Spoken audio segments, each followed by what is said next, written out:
This is a Poets and Writers Page 1 author reading. To hear more, visit us at pw.org/multimedia or at soundcloud.com/poets and writers. Martyr. Maybe it was that Cyrus had done the wrong drugs in the right order, or the right drugs in the wrong order. But when God finally spoke back to him after 27 years of silence, what Cyrus wanted more than anything else was a do-over, clarification. Lying on his mattress that smelled like piss and Febreze, in his bedroom that smelled like piss and Febreze, Cyrus stared up at the room's single light bulb, willing it to blink again, willing God to confirm that the bulb's flicker had been a divine action and not just the old apartment's trashy wiring. Flash it on and off, Cyrus had been thinking, not for the first time in his life.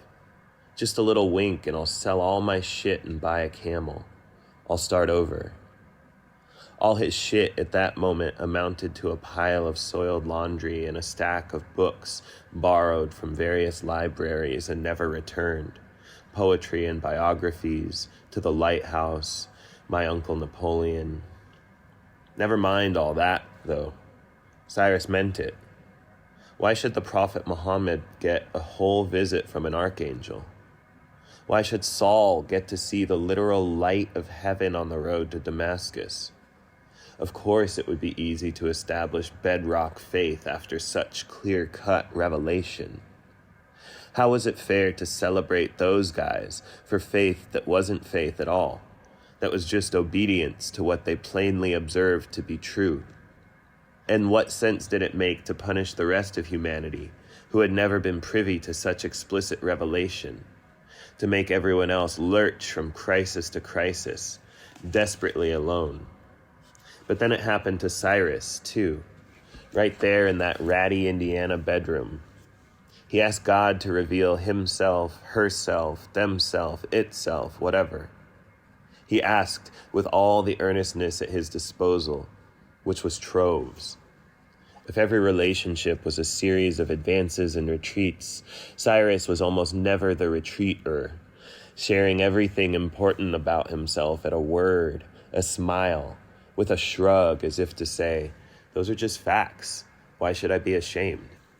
He'd lain there on the bare mattress on the hardwood floor, letting his cigarette ash on his bare stomach like some sulky prince, thinking, turn the lights on and off, Lord, and I'll buy a donkey. I promise I'll buy a camel and ride him to Medina, to Gethsemane, wherever. Just flash the lights and I'll figure it out, I promise.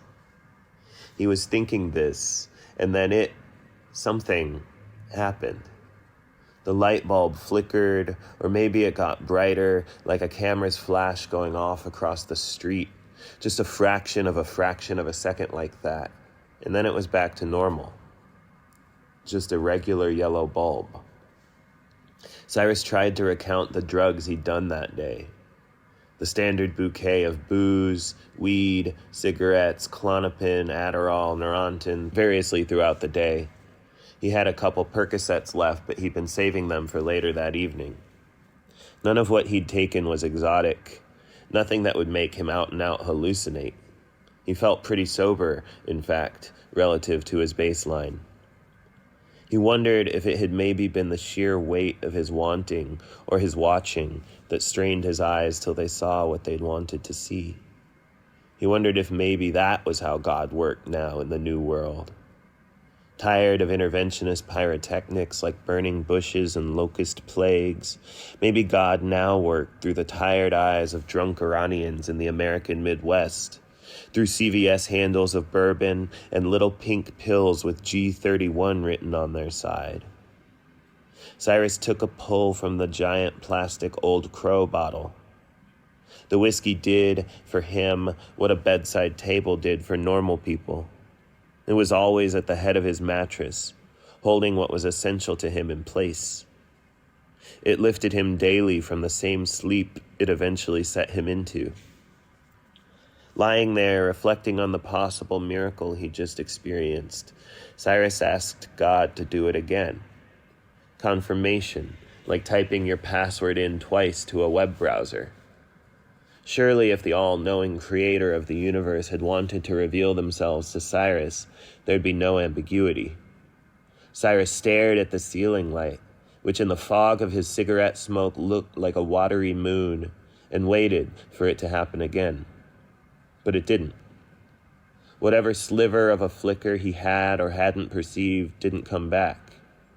And so, laying there in the stuffy haze of relative sobriety, itself a kind of high, amidst the underwear and cans and dried piss and empty orange pill bottles and half-read books held open against the hardwood, breaking their spines to face away, Cyrus had a decision to make.